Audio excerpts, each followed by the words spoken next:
Welcome to the conversation, Kristan. How are we doing? Oh, I'm great. I'm better now. It's been a long minute since I've gotten to talk to you. I'm really, really grateful you're on the podcast. And for those listening in, Kristan is my guide. She's a coach and a therapist. She's a mum. She's a Wonder Woman. And she is probably the best practitioner of the tools out there in the world. I honestly have so much respect and admiration and gratitude for you, Kristan. Thank you so much for being here on the session. It's like I'm so excited for our conversation.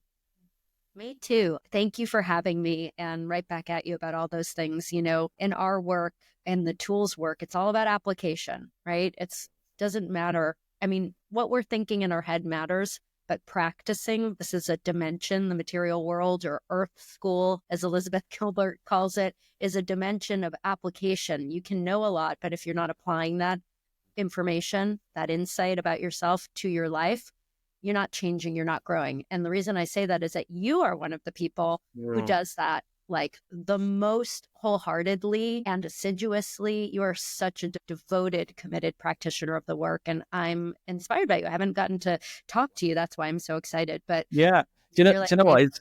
It's funny because like every morning, so you said something to me once. I was like, I can't remember what I was struggling with. And you said to me about the idea of just every single morning when I'm running into the sun, this idea of the sun filling me back up, ready to take on the day. And it's like every single morning, that's a reset for me. I live in Dubai, obviously. So I get out in the morning, the sun's coming up, and I just feel this refreshed energy to take on the day.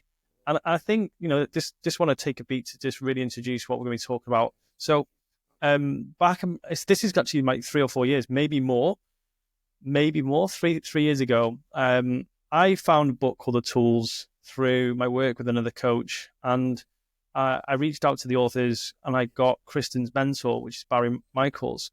Barry did a session with us, and he actually said, you should get in touch with Kristan.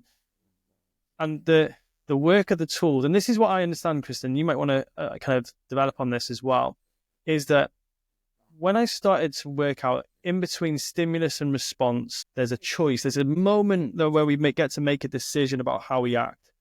And I first learned this like when I read Viktor Frankl's work, and I started to read, like watch so much self-development. It's like, oh, we actually get to choose about how we respond to the world. But I think that what so many people have is the problem that in that moment where they get to make a choice, they're in the wrong state. And what I think is, if I'm correct, is the tools help you reclaim that micro moment in the middle between stimulus and response. Is that kind of what? I love that statement. Absolutely. It's an intervention, a pattern interruption, or another way of, my way of thinking of it is a pause. Like you're actually installing a pause between stimulus and response. And then the tools help you, they give you a new dance move.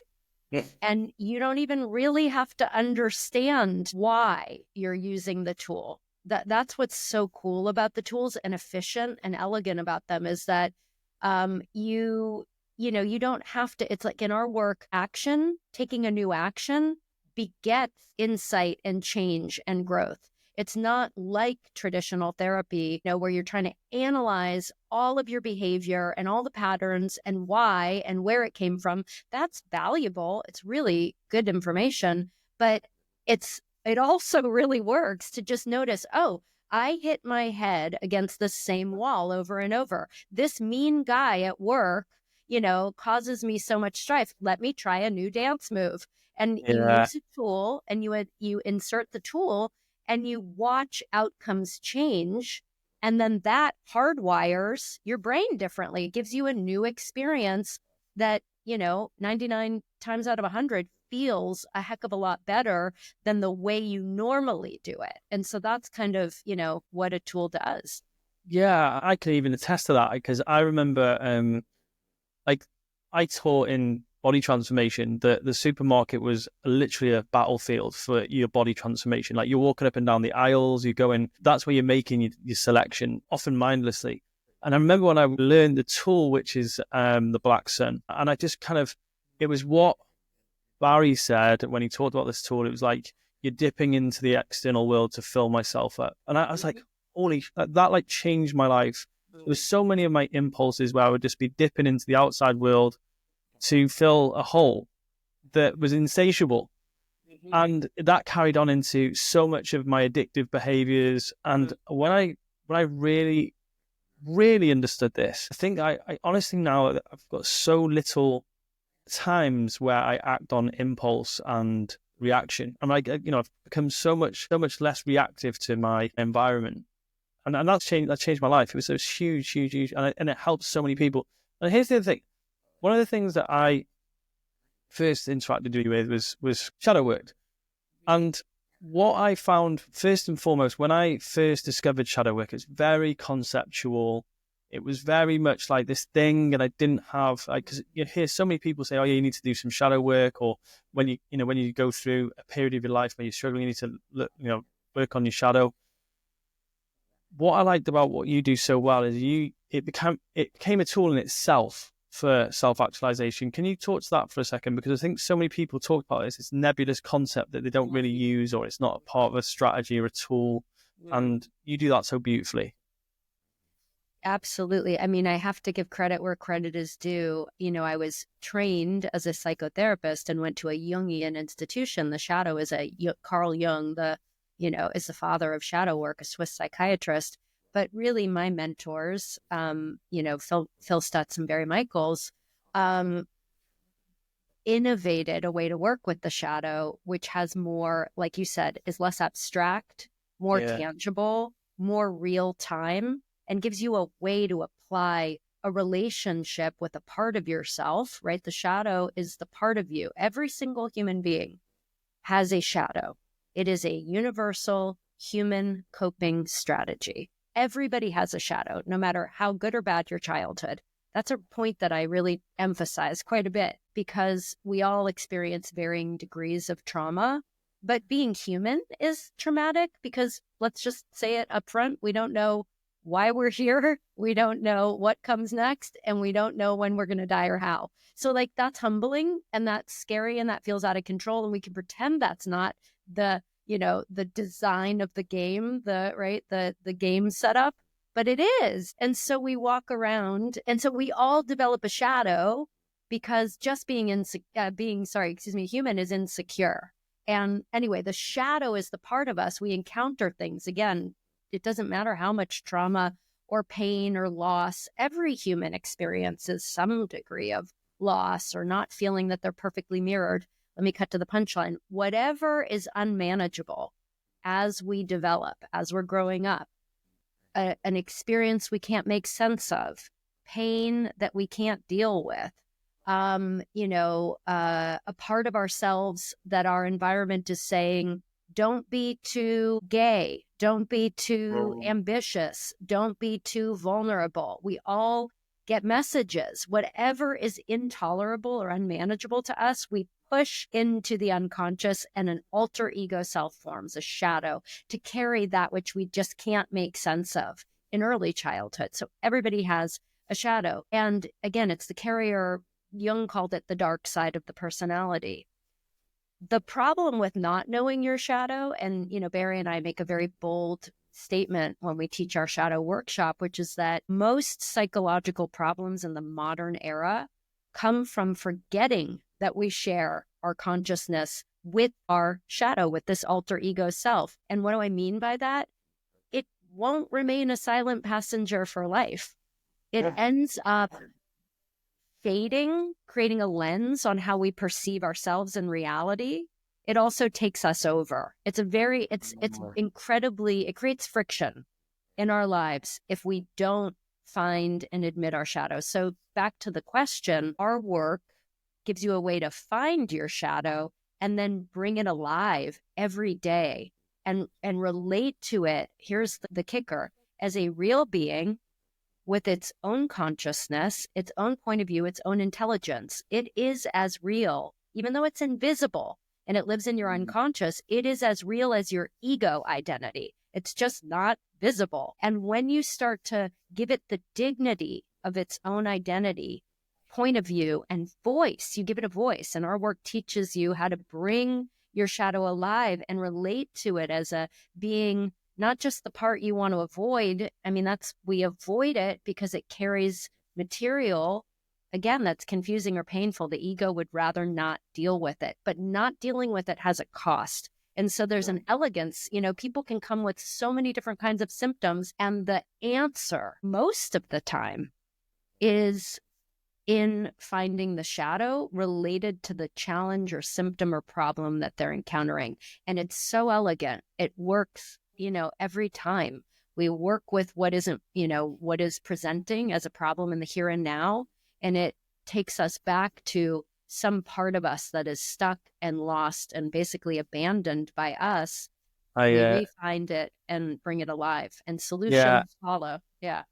I've got something to share actually with you. And this is something that's really twigged today. I was speaking to Pat, he's written a book on shadow as well. It's like he's talking about this idea, this disowned part of the self. And he was saying it comes from either your family, your community, or social. And in my family, it was not acceptable to rest. It's just and I'd never even seen this about my shadow before. And actually one of the biggest things that led me to shadow work was I was just on all the time, anxious drive to keep working, workaholic. And I was so tight and wound up. And that's what actually made me take a step into doing deeper work. And I never saw that as my shadow until today. I think it's today I really realized this is part. Do you know what's happened this year since we work together? I've just become way more chilled out. I've taken time off. I've had more space. And here's something that we bought a couch, and it sounds really inconsequential, but I've never had a comfy couch. And a couch is sofa, settee. I don't know what you American folk call it. Do you call it a couch? Couch. A couch. Yeah. A sofa. Yeah, sofa. So we bought a huge sofa, really comfy. I have spent so much time on this sofa. I've never spent so much time on the sofa. I've never been as successful as I am in a month. And I've just had this more and more is listening to that voice, that deep, voice within my consciousness with saying recovery, work on your recovery, take strategic breaks, for long time off, work less. And it's a lot of the work. And I think that a big part of my work with you and led me to this part where I actually listen to that voice now. Yeah. That's beautiful. Yeah. And it was huge. It's a huge change in me personally. And like I said before, I've only just realized that, as I was saying, I've never been as successful, never rested so much, and I've never listened to that voice. And you say, hey, just, Ben, instead of going and training and running, go to the sauna, just chill. And I've listened, and the difference in me is huge. I mean, just to make sure that it's crystal clear to anybody who's listening in, you, it sounds like, have a shadow who fears that if he's not busy and working all the time, I'm going to guess proving and earning his worth through action and productivity, he's going to be a failure. And I don't even know what else that shadow fears. Maybe unloved, maybe not belong. But you discovered, it sounds like, a shadow part of you that carried that belief based on whatever messaging, whatever you picked up on in early childhood. And again, it gets created in so many different ways for people. You found the shadow, and you've been doing shadow work for a while. So now you know that when you listen to that part of you, instead of, trying to repress it or control it, and you trust it and have faith in it, and you listen to it, like you said, and you take action. So it sounds like this shadow was saying to you, Benjamin, put down the Excel spreadsheet, stop, get on the couch. And it's a huge leap of faith to listen to that part of ourselves, which again, I'm saying carries a lot of intelligence. Yeah. We've forgotten, but the ego doesn't think it's intelligent and doesn't think it's going to work out. The ego just wants to run its little productivity program because that creates safety and security, and it's predictable, and it's, and so we just do it. But when you listened to that part, and this is something I bear witness to, I get a front row seat to a lot of people's lives. It's why I have so much confidence in this process of finding the shadow, listening, and then applying. As people grow their comfort, their tolerance, their faith in their shadow and take action, so much more is possible. than Mm. the program we're running, our belief system, right? It's like so much more is possible. So one of the things that apparently was possible for you is you could do a lot less, you could spend a lot more time on the couch and be more successful. That's what I would say. I'm like, my little kind of pithy statement about it is, if you will allow it, your shadow will orchestrate all kinds of possibilities and pathways that you can't access without it, with your ego alone. And so, but it's always a big risk. It feels to the ego like a big risk. I mean, I probably shared with you, getting my office space several years ago was my shadow. She Yeah. wanted me to take myself more seriously. And it was like my ego, if it had been up to me alone, if I was just operating, with ego consciousness, driving the vehicle of decision making with my ego alone, I would not have gotten that office. It didn't make a lot of rational sense financially. It was a big risk, in Santa Monica, California. But she was like, no, this is the next step. I promise. And I had done enough risk taking with her to that point to know that my life expands, not contracts, if I will just listen. So I had a process. I tried to negotiate with her. I mean, this is how practical the work actually is. I said to my shadow at that point, how about we get like office in somebody else's space, or, sublet, or, whatever. I tried to come up, and she was like, I want my own office. Yes. I want sunlight. And it has been one of the most fruit-bearing decisions Wow. I've ever made. So that's, just to drive home kind of the practicality of what we're talking about. We're talking about literally sharing your consciousness with a part of you that is as intelligent, and I would say more intelligent in many ways. It has the vision. It's the vision Yeah. part of the self. I think one of the ways that you actually taught me, and this has always stuck with me, like, because sometimes you have to sell the work. You have to sell when someone's like, they need to do some deep work, or they're trying to work out their way through going and doing some personal work. And you talk about shadow work, and even if they've never heard of it, the best expression I think that you've ever kind of taught me was it's latent potential. Mm. And I really like that, because it's like all of the effort that you and I probably both see that people use holding themselves below the surface and holding themselves not being seen. When that's let go, because you accept yourself and express yourself fully, you can move forward faster, easier.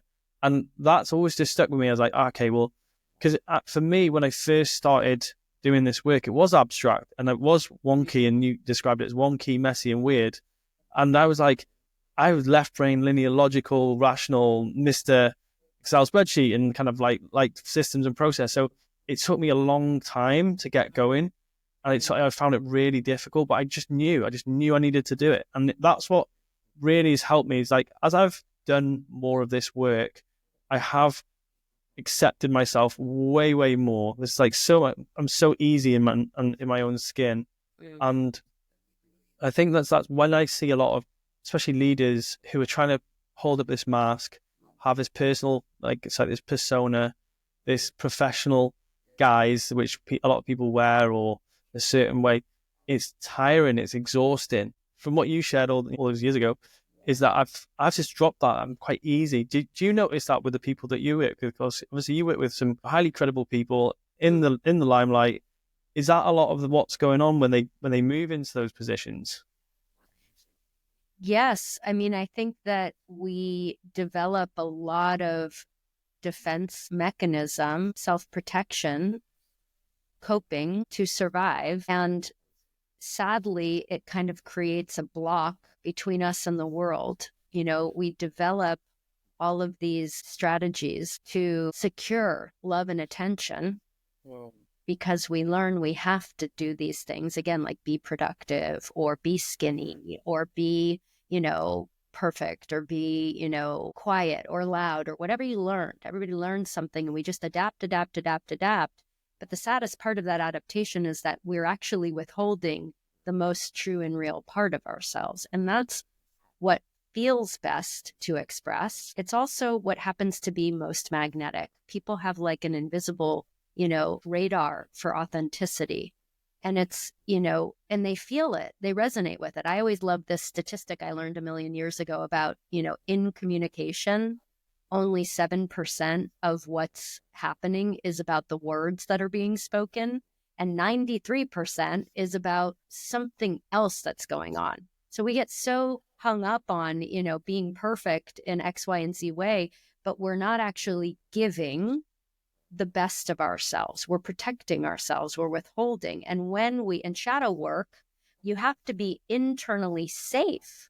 You have to feel safe and trust yourself internally to be able to be all of yourself in the world. And if you're hiding parts that you're afraid the world is going to judge because, again, your mother or your community, judged them or told you, don't be that, you're doing all of this hedging, and you're holding back and you're a little bit withdrawn, and the world can't see you or respond to you. All it wants, it's basically, I like to say, and I want to make it clear, because the shadow is the darkest part of yourself.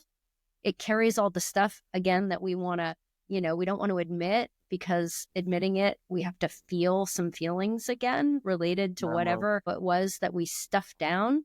But once you do, and you love that part of you, you practice, you learn how to love and accept. And there's a way to do that. You've done this work every day, showing up and including kind of, accepting and loving and almost like reintegrating the, abandoned part of yourself. When you do that, this security is created. It's like an internal secure attachment. And then you can risk being your real self in the world. And again, the punchline is that's very magnetic.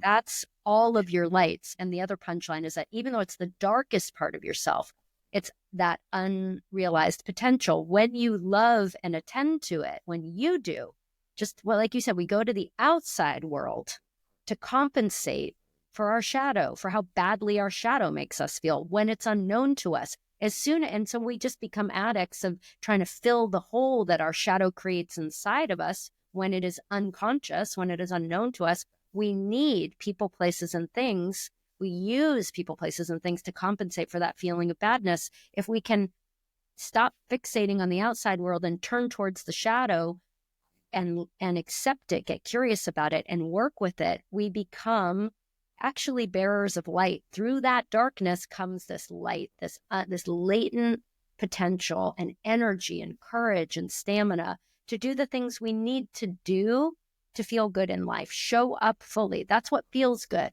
When we get to our deathbed, like the number 1 or 2 regret is people wish they had lived a life truer to themselves. Shadow work, in my experience, gives you a way to be brave enough to be your realest, truest self, which again, not only feels best, it works best. It creates love, connection, opportunity, flow.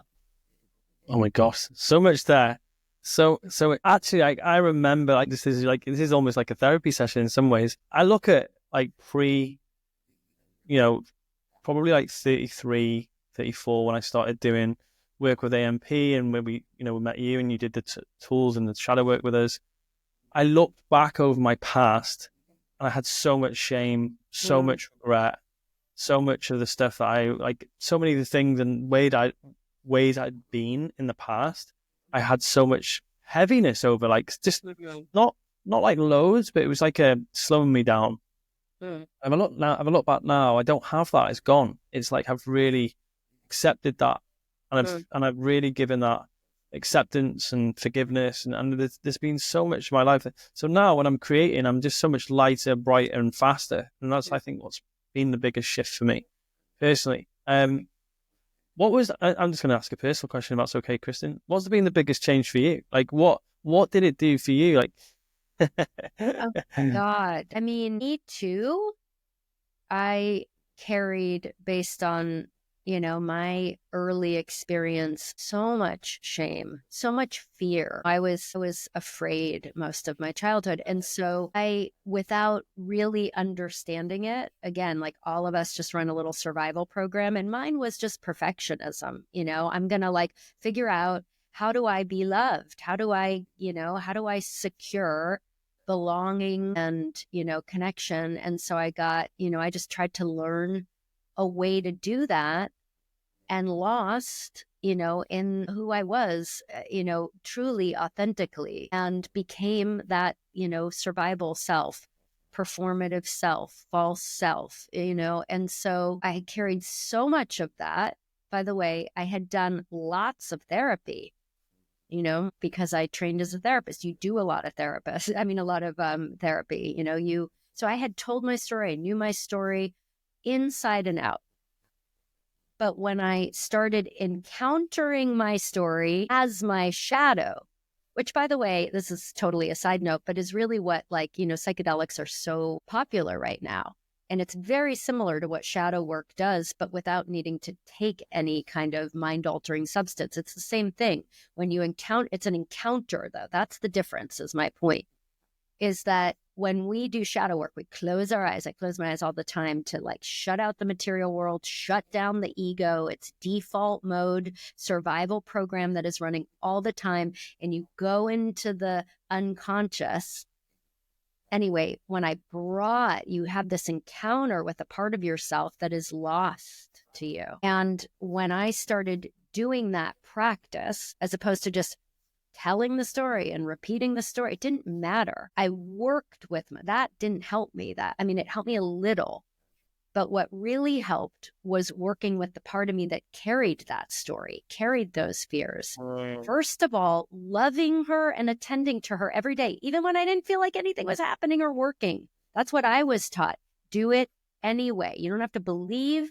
Just do it. That's a real part. It's a real abandoned part, and it's alone in the dungeon inside of us when we're not paying attention to it. So just the act of remembering it and trying to believe it. You're not going to believe this in the beginning. It's so contrary to the way we're kind of programmed in the modern world. It's very, I can attest to that, yeah, it's wonky and it's weird, but it works if you work it. So you work with this part. First, you love it and you practice this, I call it suspension of disbelief. Anyway, I'm gone way off your question. As I did that, and then she started talking to me, which is a phase. You have to earn the trust of this part of yourself by showing up, having faith, being like, I don't get it. I always use this one story. I'm writing a book about this, and I tell this story in a little bit in the first chapter because it's such a good example of a criminal prosecutor who, to me, is like the ultimate example of a very left brain dominant, practical, rational. The law is reason to its best expression. This guy, I'm like, okay, so we're going to bring this part of you alive, and you're going to, talk to this invisible kid inside of you in his case. And it was just like, oh my God, lady. That's what I was like. That's what I was exactly. I was like, okay, I'm just going to push the big old believe button here. Yes. And if it hadn't been, he was sent to me through his mentor, who's like a billionaire or something, some guy he has so much confidence in, and told him, you go do what she says. And I, at that point, also knew, because there's always a little bit of me, I'm like, I don't know. Because the first thing that happened when he finally, to his credit, he tried. He was sincere in his efforts. He still gives me a lot of shit, because this is such a funny, weird way to operate, but he does it. This person. So the first thing his shadow ever wanted, he closes his eyes and he's like, okay, well, we go into some exercise, and he sees an amusement park from his childhood. And I was like, and then it shifts into an image of a Ferris wheel at the Santa Monica Pier, close to where both of us live. And I was like, what do you make of that? He's like, I think I should go ride the Ferris wheel. And he's like, but I don't know if that was my shadow.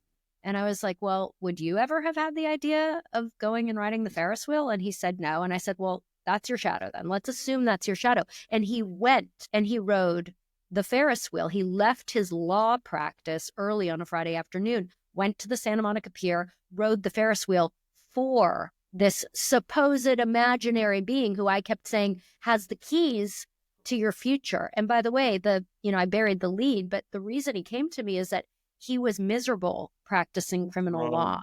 And he was 55 though. So what do you do? His whole life is invested. Guess what this guy did? He went back with his shadow.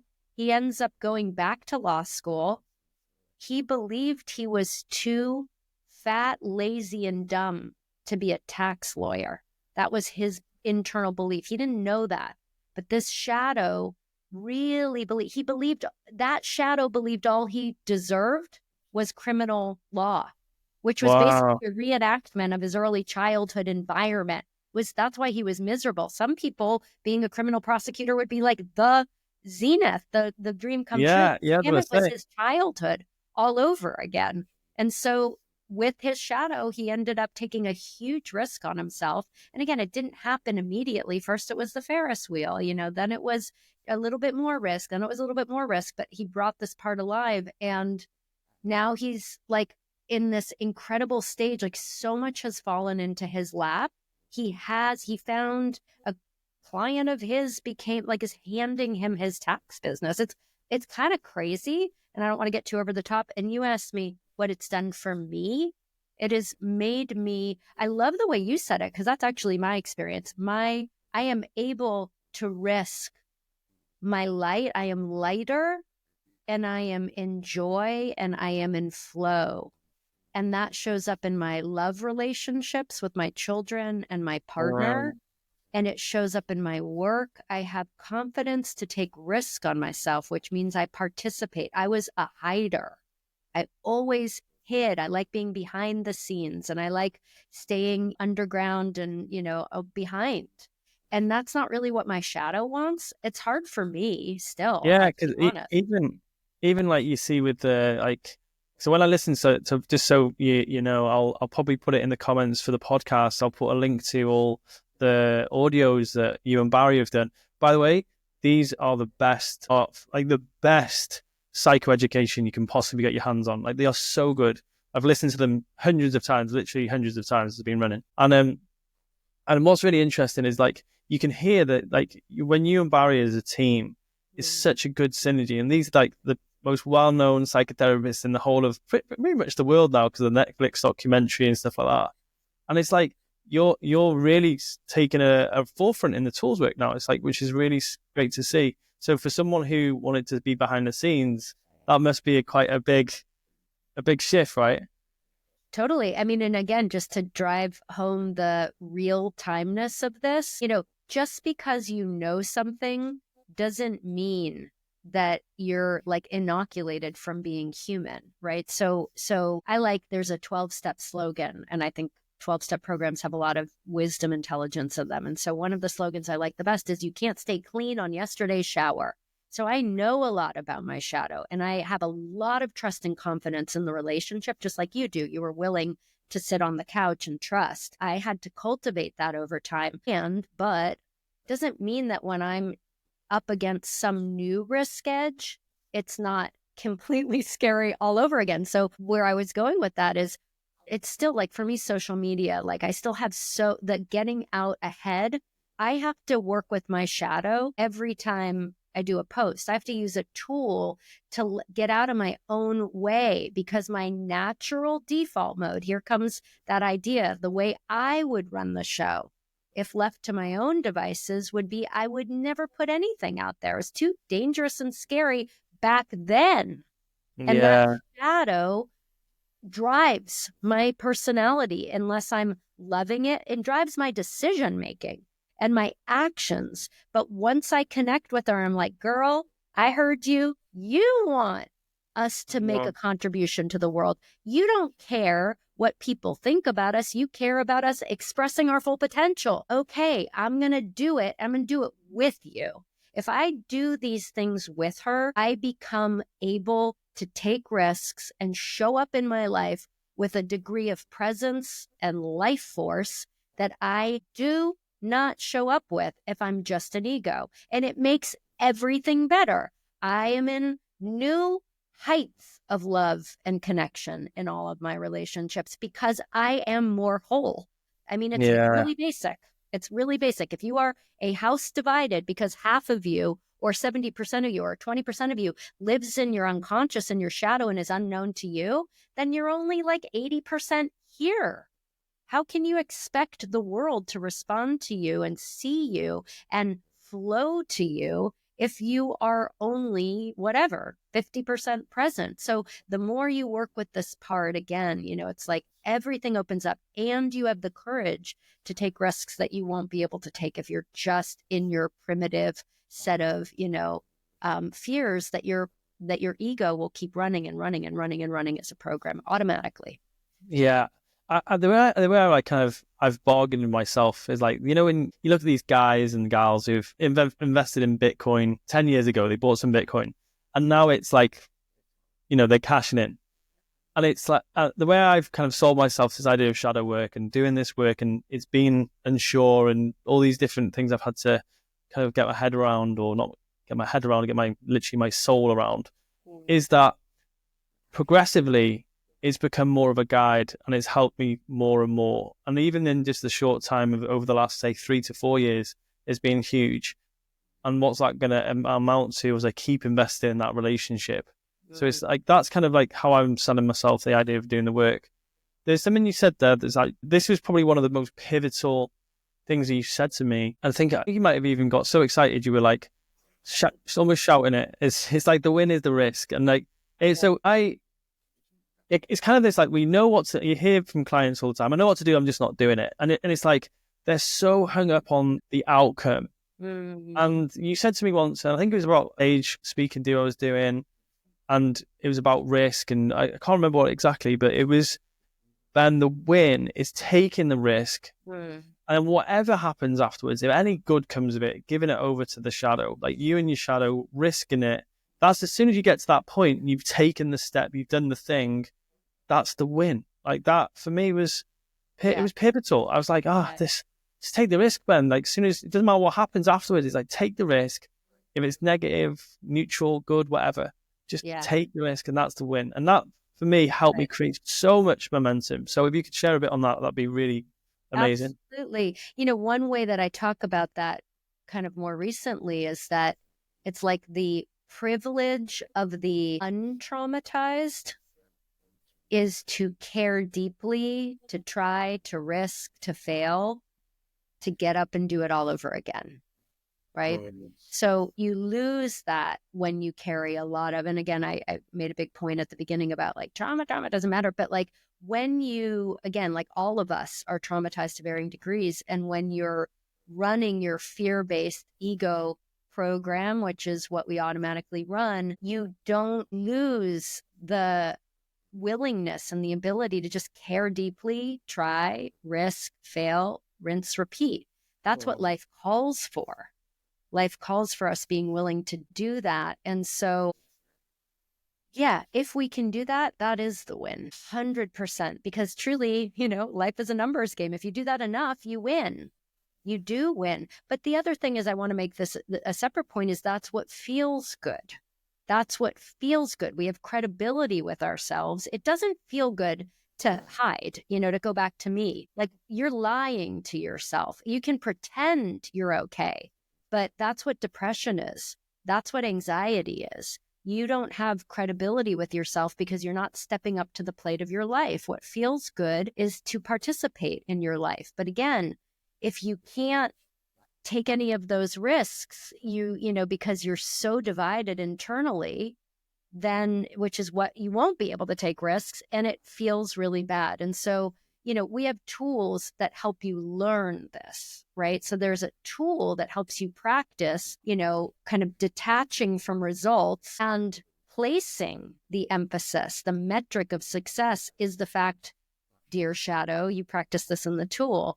So long as we stay connected during this risk, I have to do this podcast with Ben, I'm scared. Let me hold you, shadow. Let me commit, we're going to go all in together. And so long as we stay connected before, during, and after the podcast, I promise as the ego to consider it a victory, no matter what happens. The win is that we are moving forward together in life. And that's what feels good.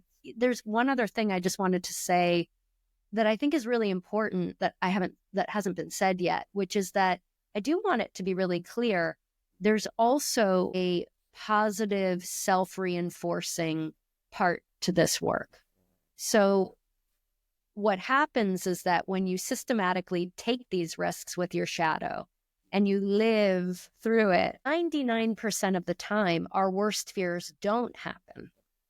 There's another tool where you track this, right? That science of reality tool. So you start, once you have a relationship with your shadow, it liberates you to take these risks, and then you can start tracking. Okay, I went on the podcast. What were all my worst fears? You track it. What was the risk? What were all the fears? I would sound stupid. I wouldn't make sense. I would go on too long. I wouldn't make Benjamin happy. Like, I just go crazy with all of my fears. I'd disappoint him.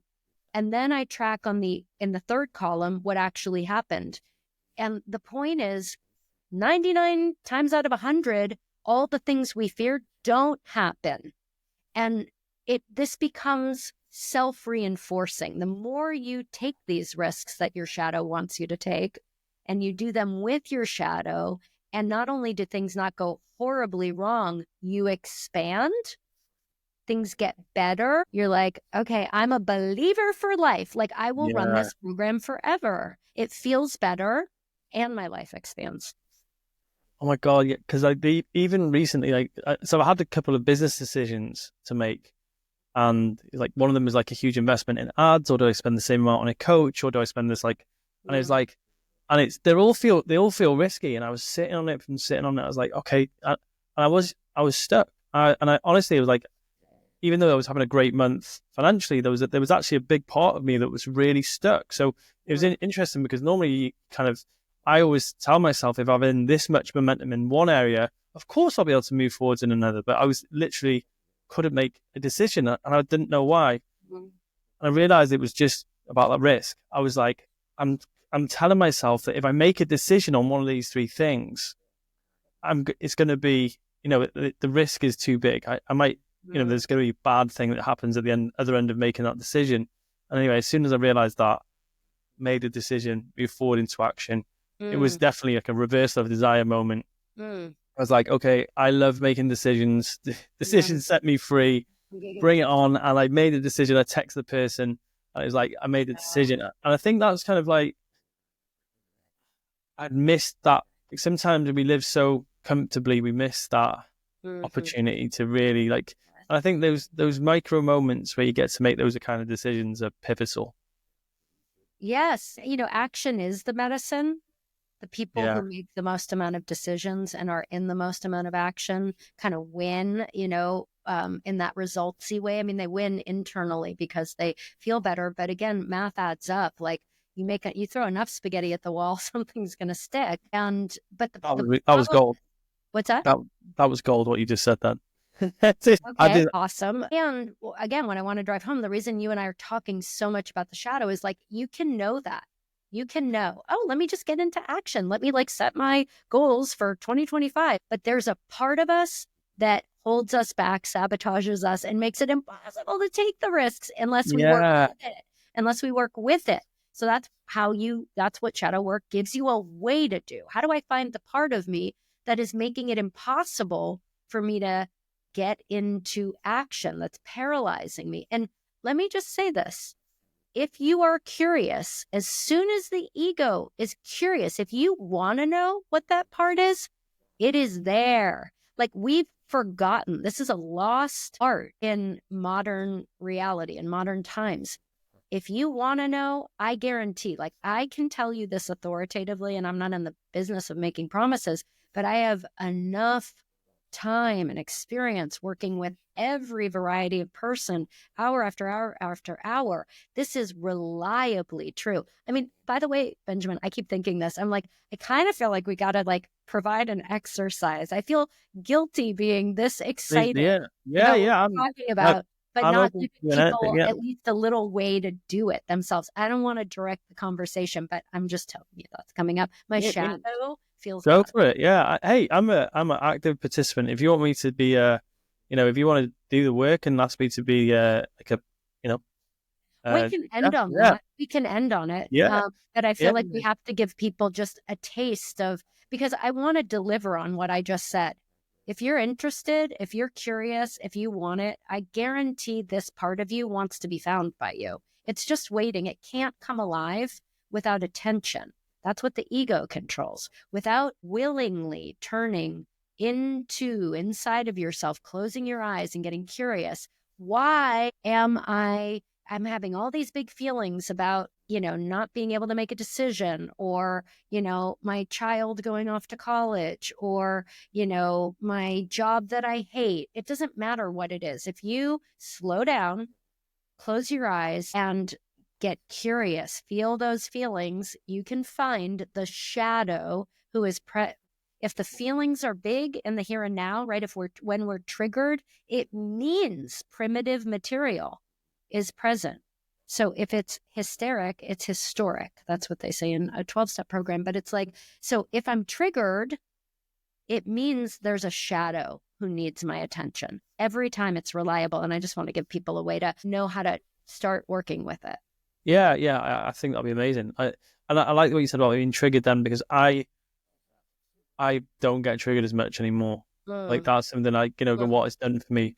And I think that if you're a leader, like my audience is leaders, people who manage teams, who have staff, if you live in a world where you're constantly having disproportionate reactions to people, things, behaviors, that's your shadow. Like that, I can conclusively say that.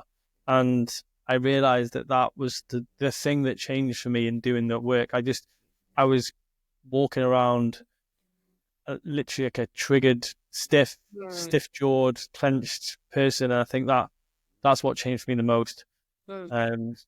In doing shadow work. Like, so big left field, because I know we're going to come around to it.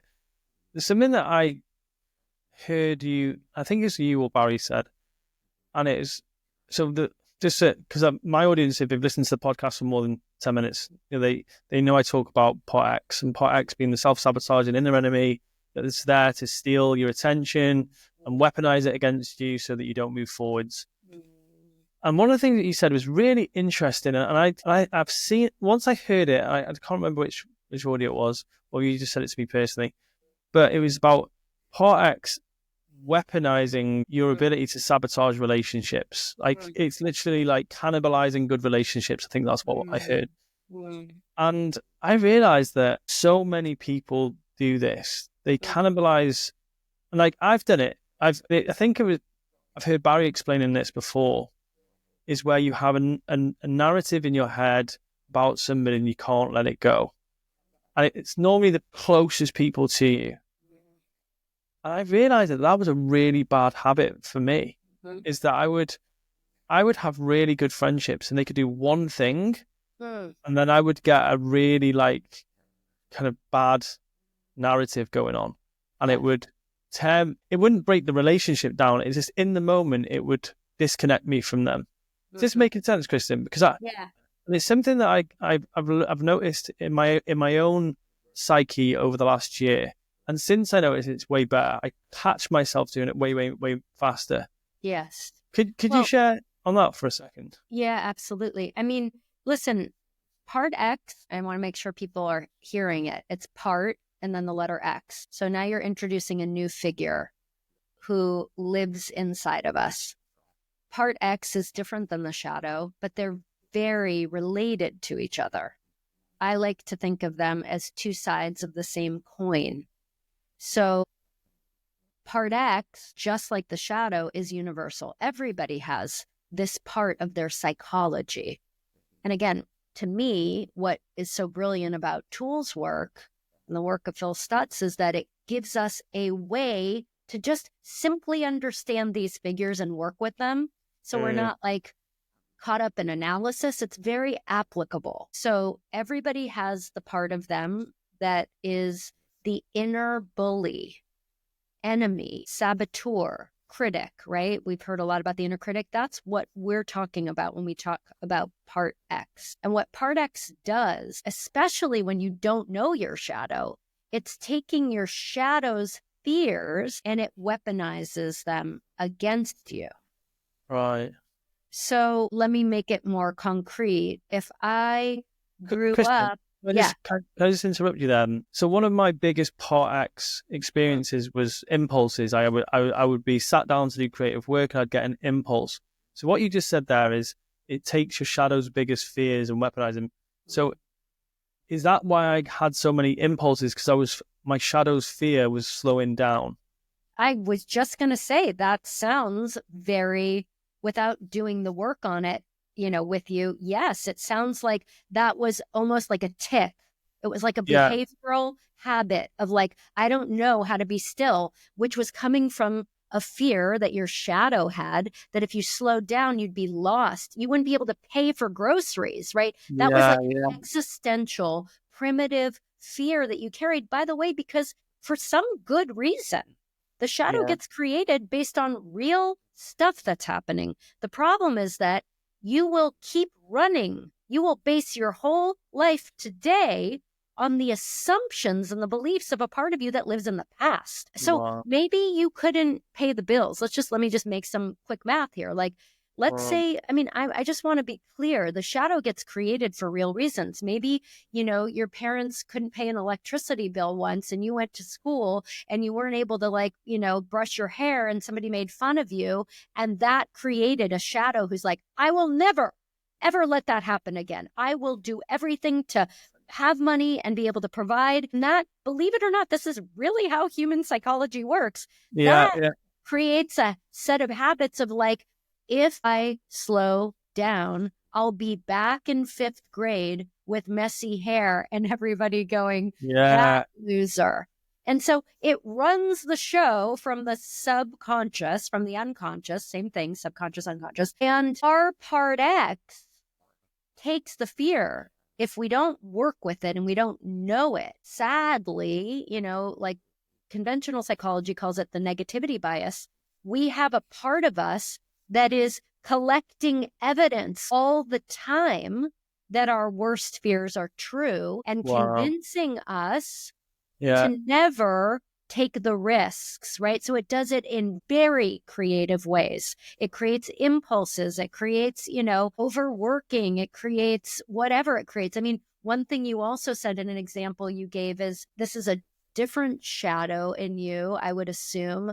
But when a friend makes a mistake, your part X convinces you that they're not trustworthy, probably based on an experience you had very young that like people can hurt you and let you down. And so all our part X is doing is just trying to like, oh, there it is. So don't risk your heart. Again, conventional psychology would say it's trying to keep us safe, which is in a way true. It wants us to run the primitive program that kept us safe back then, but it's irrelevant today. And we live in a little prison of our own making when so much else, obviously we know that just because a friend made one mistake, but all of the evidence is that they're wonderful, like that's not rational. But when it's happening inside of us, it doesn't matter whether it's rational. The force of the feelings and the emotion, the stuff that takes us over, the shadows, fears, part X saying, don't trust, don't stop working. It is so compelling, it drives us. That's a really big light bulb moment for me, actually, is like what you said there, is that part X's job is to make us believe that our fears are real. It's like gather, and I've never really, that's such a simple way to put it. And I'm like, actually, yeah, cause that's what it is. It's like, oh yeah, told you so. Look, it's just, don't risk your heart again, right? So that's the question you had asked is part X wants to come between us and our shadow. That's the first relationship it wants to disrupt and sabotage, because to part X, if we start working with our shadow, what's going to happen? We're going to start taking risks. We're going to reignite the part of us that has an appetite to grow and to expand. And guess what that means? We're going to have to take risk, and we're going to put ourselves in uncertain situations. Part X does not want that to happen. So it takes all that, primitive stuff, and it wants to come between us and our shadow.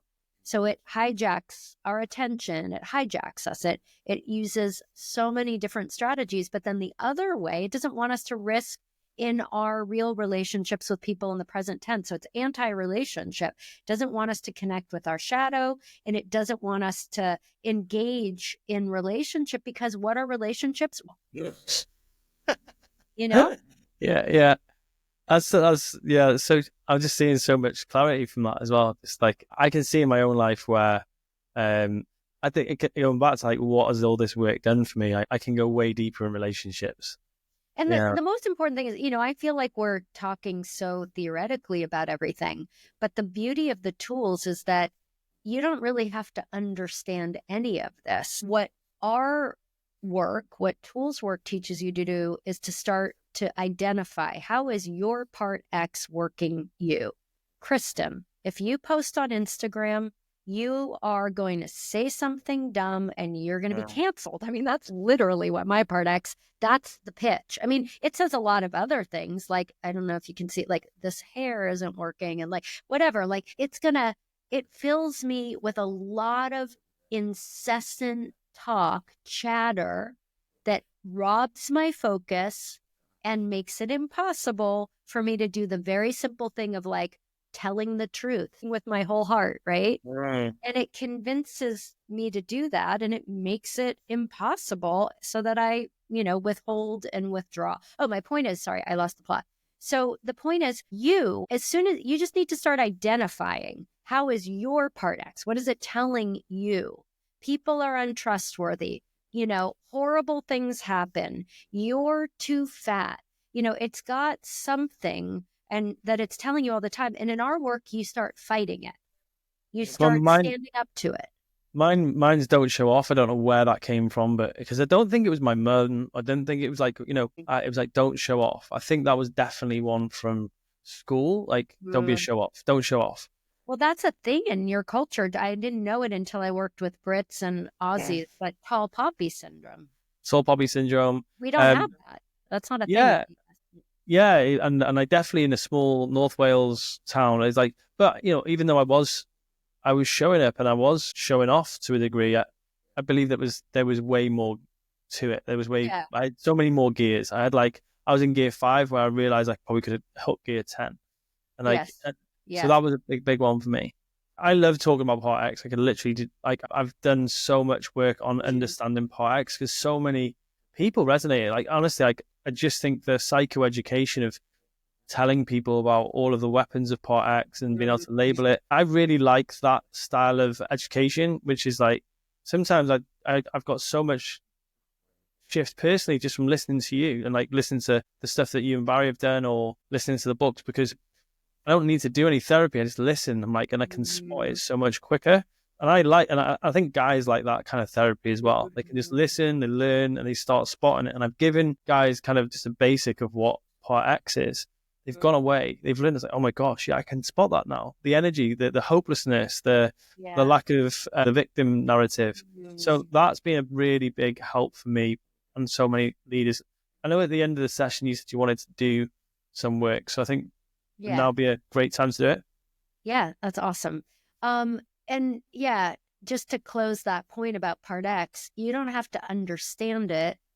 You don't have to believe in it. If you start identifying your Part X and fighting it, and there's a great tool called Cosmic Rage that helps you have a way to fight Part X. You mount a little bit of resistance. The tool is on thetoolsbook.com. It's for free. You can just go read up about the tool. But what you will find is more flow follows. So I just want to make that clear. Just try it. Just try and see what happens. Your life will feel better and more flow will follow for sure. So that's when it comes to Part X. And, again, kind of like underneath Part X, your Part X is only so virulent and powerful because you have a shadow, a lost, abandoned part of you that lives inside of you who believes that they aren't good enough, can't slow down, shouldn't show off or show themselves, should hide. There's a part of you that believes that, fears that you are, again, X, Y, and Z.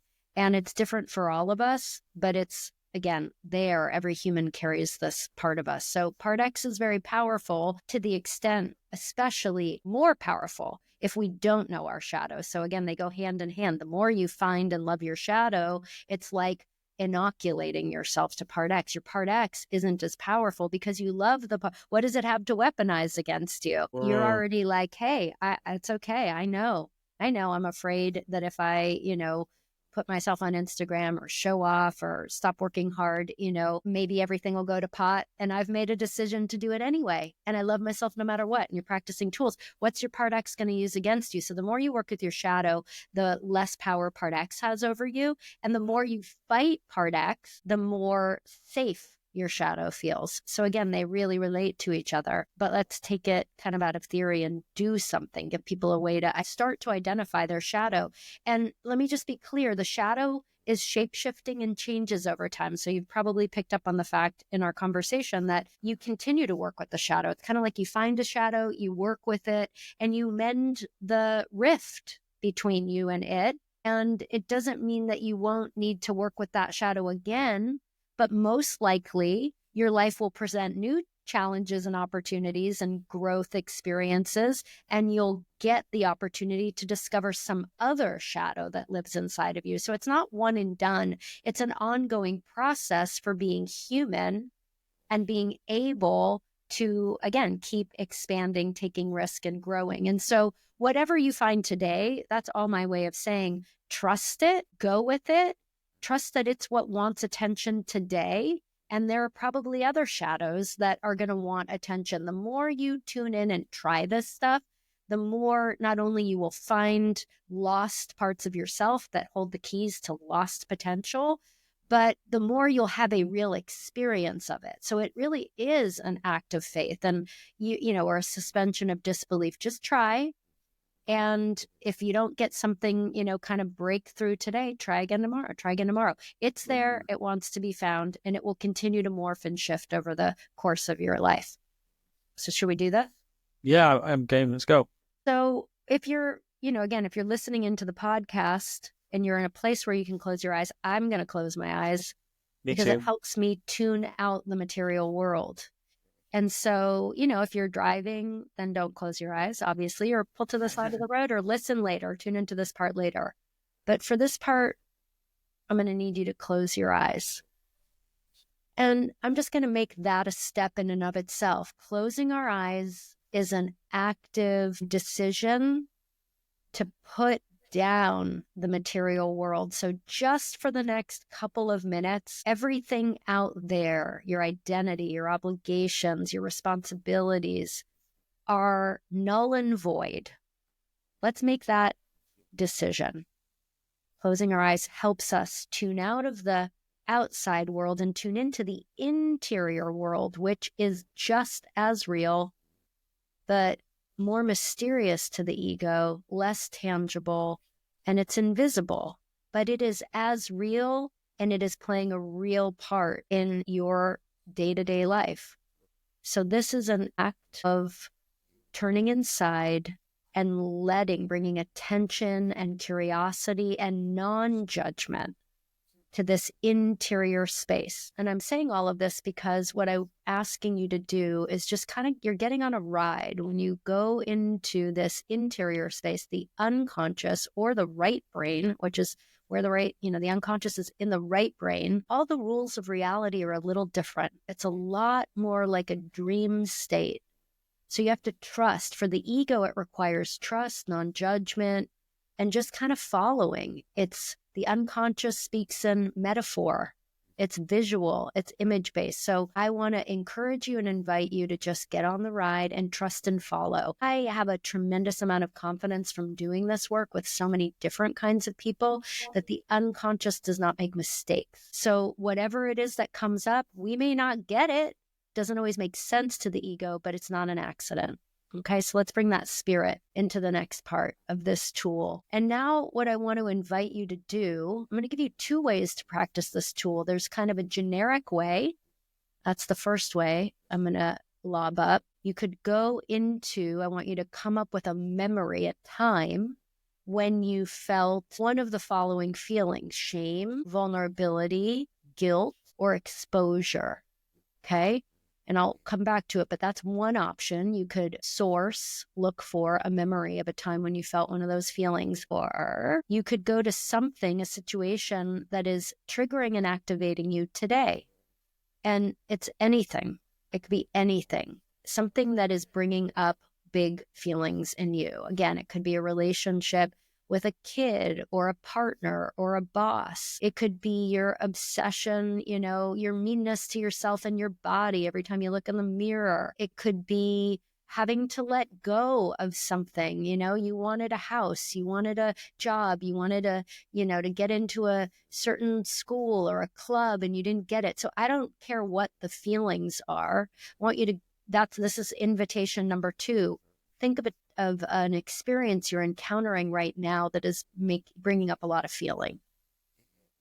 And so again, you can go to a past memory when you felt shame, guilt, vulnerability, exposure, or you can go to something that is in the present tense, a trigger, a present day trigger.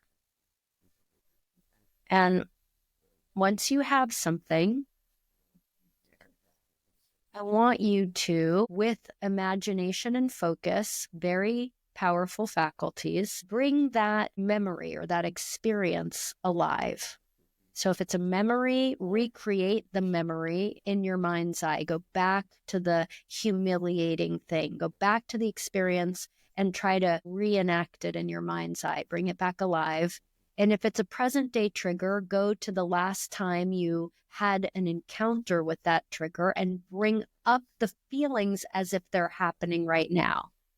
Now, this already is a very courageous thing to do, because more than anything, the ego wants to get the fuck out of Dodge. Pardon my French. We don't like feeling these things. We want to move on to the next moment and act like the bad one didn't happen. So this takes a lot of honesty and courage to go into these feelings and admit them and allow them. So good job. I mean, I really want you to know that you're being brave by doing this. And I want you, what you'll notice is you're in the experience, but you're also witnessing it.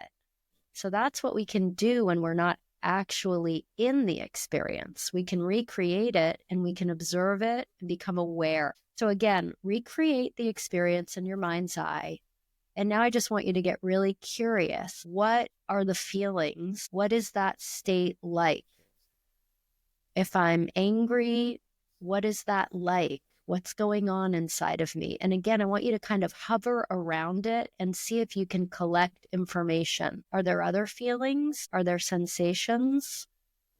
If you want to know and become aware of what embarrassment, shame, anger, sadness, whatever the feeling is, if you want to become aware of it, you'll start to become aware of almost like adjacent feelings and sensations. So let me slow down and let you bring all of that experience, whatever you decided to work with, bring it alive, and now connect with what that state was like inside of you when it was activated, when it was happening.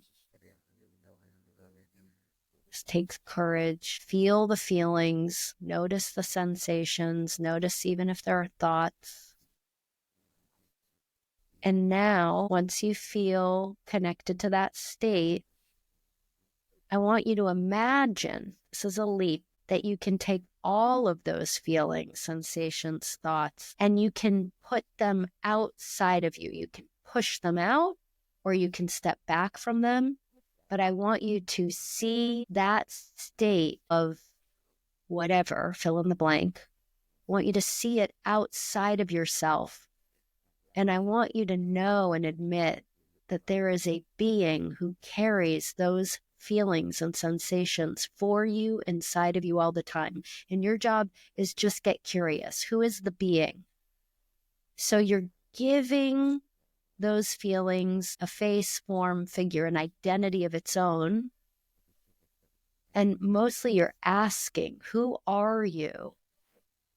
The embodiment of all of this. And just wait, ask. The one thing you control is asking sincerely, humbly, and wanting. Want to find this part who knows the depth of these feelings all the time and carries them for you when you are mostly unwilling and unwanting of them. And so if you need to, you can circle back. You can go back into the experience, reignite, bring the feelings alive, push them out, and again, give them a face and figure, a being. Maybe it looks something like you, maybe it's a young you, maybe it's a distorted you, a hunched over you, a turned away from, scared you. It might not look anything like you. Just see and hold the door of your attention and your curiosity open generously and willingly. I want to know you. I want to see you. That is your shadow. And whatever came into view is right. And the next step, and I will bring us out, but the next step real quickly is just letting it know, I see you. I'm interested in you. I don't want to ignore you any longer. And practice, try that right now. And notice if this being responds, how it responds when you say that. So say to your shadow, I see you, you're not alone, I'm interested in you, and I want to stop ignoring you. Just notice what happens. And then when you're ready, you can open your eyes. Wow, that's good. I can share if you want me to. Yeah, I would love it. Yeah, mine was actually really, really recent. So like 2 days ago, I went to the nursery where my daughters go. I just was going to tell them I was late for picking them up today. I looked in and there was a little boy next to her and he lifted up her skirt and I could see through the glass. And these are the 2-year-olds. I was like, at the time, I didn't even know what to do. And I was just like, I was literally, what's the word for it? Numb. And as soon as I walked out, I got really hot and really angry. And I just didn't know what to do because I was like, I've walked out now. I haven't made a scene. It was that part. It was an angry, aggressive, violent part of me that was, I was actually shameful because I didn't react and didn't go in and shout. And I was like, I just got super neutral and like numb, and I walked out. And then I rang the nursery and I said it wasn't appropriate, and they sorted it out. But that whole shadow was really clear. It's like really like, and maybe for a lot of men that might be the same case. Is like that's often a shadow a lot of people have. So yeah, that was interesting. Really clear. Let me ask you a question. So what I hear is that, there's a great part of this equation, which is that you don't react blindly and unconsciously from this part of yourself, right? Yeah. And so that's a good thing, right? You didn't go and like scream at the 2-year-old. That wouldn't have been, helpful or appropriate. But what I really heard is that there's this part of you wants, like it was mad at you that you didn't take a bigger stand in a way, that you're so sober and appropriate and, self-regulating. And so the great news about having a conscious relationship with this part is that you don't have to let it drive you. Reaction, right? Stimulus reaction. That's what you didn't do. But it sounds to me like this shadow might also be telling you, Benjamin, I want you to be more something. So if he had value, if you've suppressed him because you think he's antisocial, you think that he's dangerous, you think he's an asshole, but perhaps he has something of value, and you could actually do this right now. Let's actually have you do this. I don't want you to think about the answer. I want you to ask him. So just bring this shadow that emerged into the foreground of your mind and ask him, you can even say to him, it's great that we know each other well enough now that you didn't take me over and I didn't scream at a 2-year-old, but that's great. Is there anything you want me to become aware of where I'm holding back, where you would like me to be taking more risk that would make me feel uncomfortable because it would make me feel maybe too aggressive or too assertive? Is there anything you want to point out to me that makes you feel like I'm, suppressing you or not trusting you?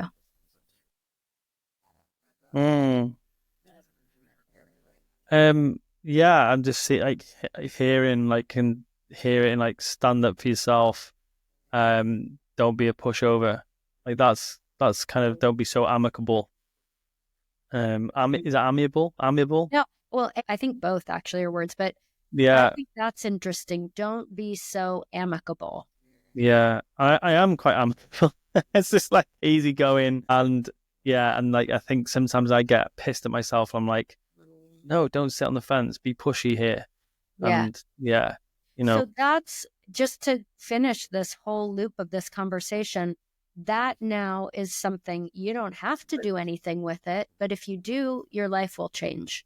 I think of it reminds me of a director I worked with who came to me because he was like trapped in commercials and wanted to direct a feature film.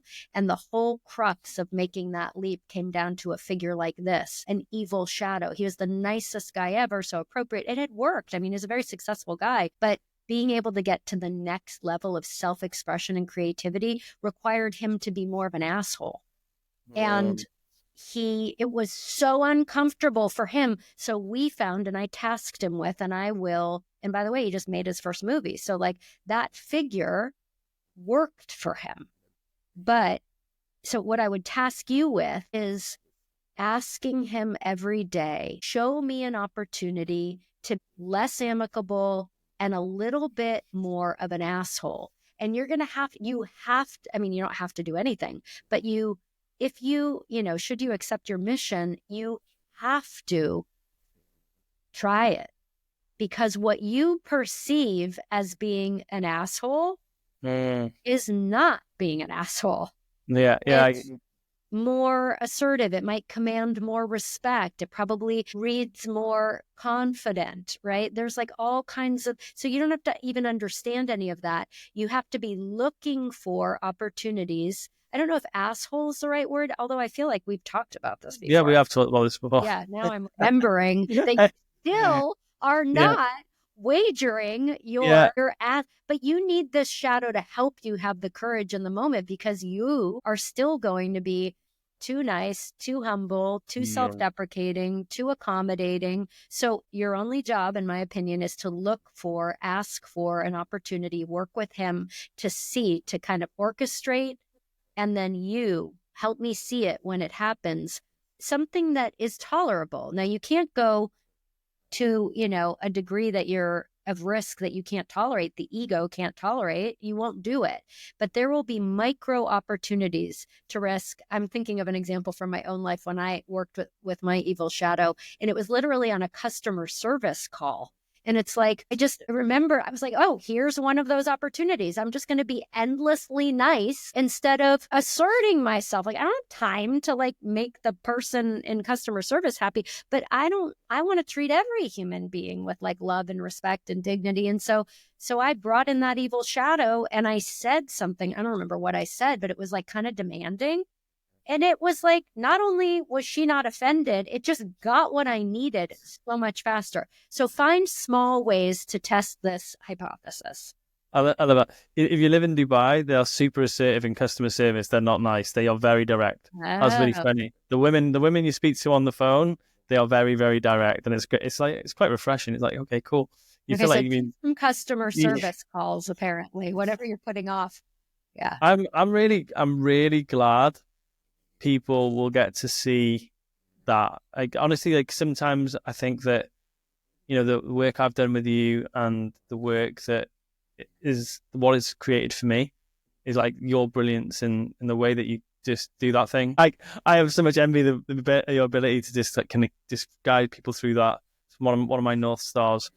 And honestly, like if you've done the exercise, if you haven't done the exercise, that exercise puts in place a series of changes in your life. That was one of the first exercises you did with us in Awaken Man. And I can look back and it's been a massive journey of self-discovery and tools and just really connecting with a part of myself that I've never thought would have so much value. So thank you, Kristan. Thank you very much. Absolutely. And if you did find a shadow figure, I just want to say, try to relate to it a little bit every day.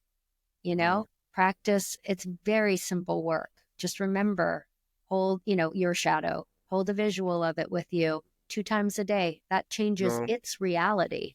It doesn't get to exist unless you remember it and pay attention to it.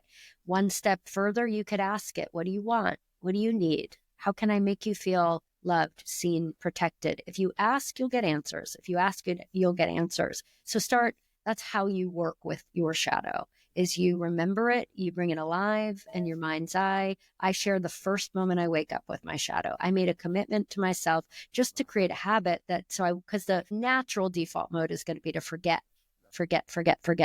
And so I wake up and I always think of her first.